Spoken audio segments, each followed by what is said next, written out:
Hi, how are you? Good, good. Today we are going to read a lovely book about Smokey the Bear. The story of Smokey the Bear.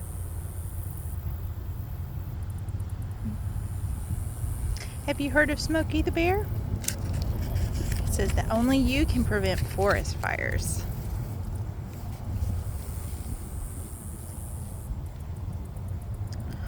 One spring day, high in the Captain Mountains of New Mexico, a brown bear cub and his mother went for a stroll in the woods.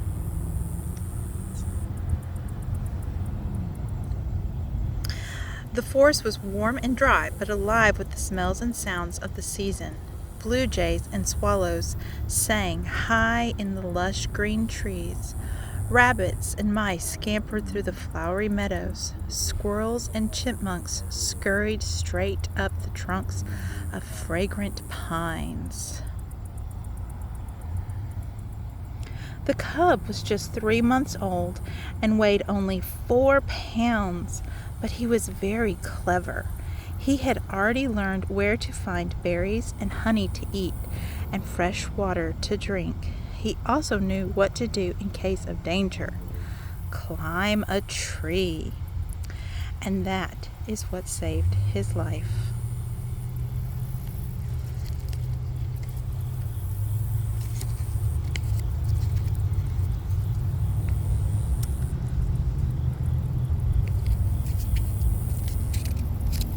The cub and his mother had not walked far when panic broke out around them.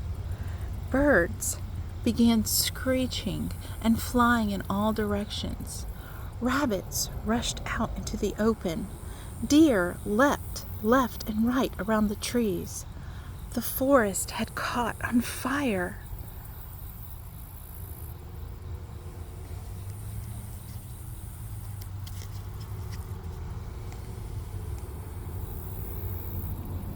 The bear nudged her cub and both began to run. The smoke grew thicker and thicker. Fiery cinders filled the sky. The little cub ran until he could run no more. Finally, he stopped to look for his mother. She was gone. In the confusion, she had lost sight of him. For the first time in his life, the little cub was alone and scared. What should he do? Then he remembered what his mother had taught him. When in danger, climb a tree. So up he climbed into a tall tree. He wrapped his legs around the trunk. The frightened cub closed his eyes and clung tightly. Below him, the fire roared on.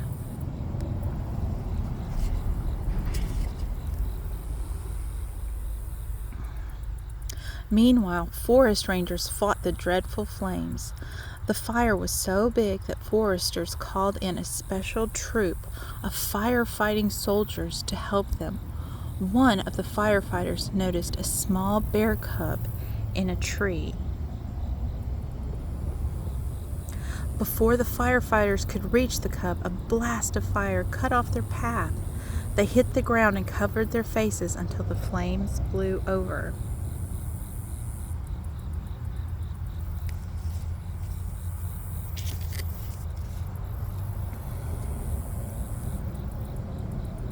The fire roared around the tree where the little cub clung. It singed his fur and burned his paws, but he held on. Finally, the fire passed and the cub opened his eyes. He saw that the trees in his forest home were now black and leafless. The air felt dark and greasy. The birds and animals had all gone. The cub heard a strange sound and saw a strange creature. Gently, the creature, a man, pulled him from the charred tree trunk. The bear cub had never seen a human before. "What's your little name, fella?" the man asked, as the smoke rose all around him. "I think Smokey is a good name for you."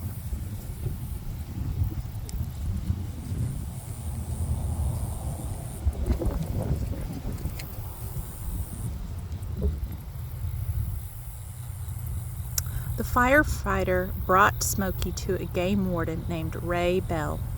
Mr. Bell took care of wounded animals. He knew just what to do. First, he took Smokey to see Dr. Smith, who bandaged the cub's burned leg and paws. Then, Mr. Bell brought Smokey home to his family. Mr. Bell's 4-year-old Judy and even their Cocker Spaniel Jet welcomed the little cub. Smokey had a new family and a new home.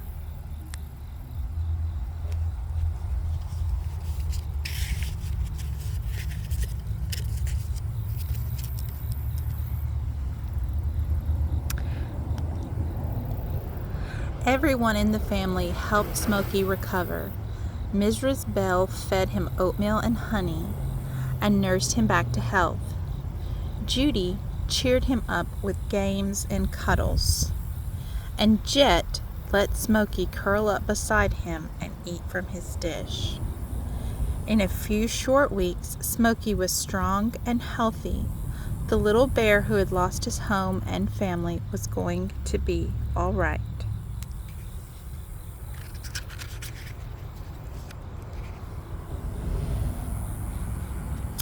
The Bell family and the other game wardens knew that Smokey's experience could serve as an important lesson to others. The story of what happened to Smokey's home in the Captain Mountains could help teach children how to prevent forest fires. But the job meant moving Smokey to the National Zoo in Washington, D.C. So the Bells said goodbye to their special friend, and Smokey boarded an airplane with his name on it.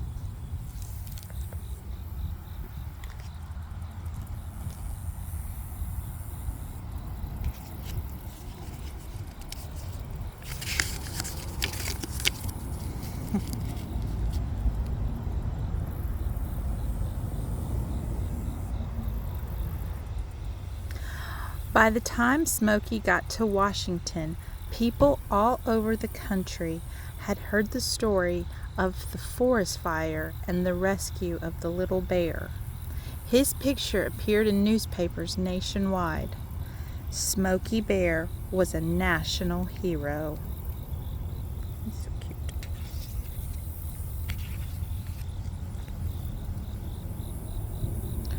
Later, when Smokey had grown up, 2 other bears joined him in the National Zoo.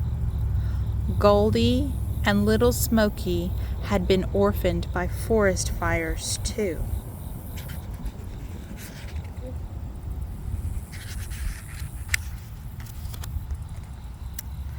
Smokey can be seen on posters, stamps, and in parades. He appears at fairs and rodeos and also visits schools.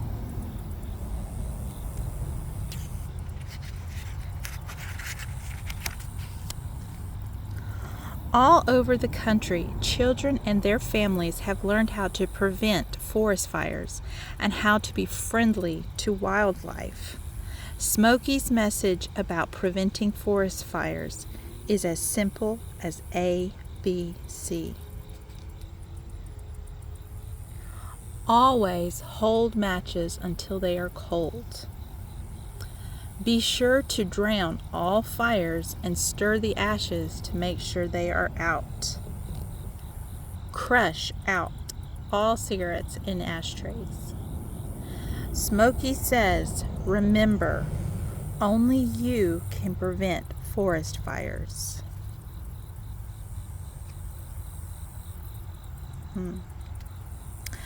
The first Smokey Bear was born in 1944, not as an infant bear cub, but as a picture on a poster. Artists at the Cooperative Forest Fire Prevention Campaign imagined him to be a full-grown bear with blue jeans and a ranger hat who would stand on 2 legs. Smokey's educational campaign was a huge success. Since then, he has received so many letters that the post office finally gave him his own zip code. Smokey's official address is Smokey Bear Headquarters, Washington, D.C., 20252. In 1950, a live bear cub was rescued from a forest fire in the Captain Mountains of New Mexico. Given the name Smokey in honor of the first Forest Service spokesbear, he lived at the National Zoo in Washington until his death from old age in 1976. A bronze plaque set in a large granite boulder now marks his grave at Smokey Bear Historical State Park in Captain. For more than 50 years, Smokey Bear has been a national symbol for fire prevention, teaching children and adults how to take care of his forest home. All right, that was this little story about Smokey the Bear. And remember, only you can prevent forest fires.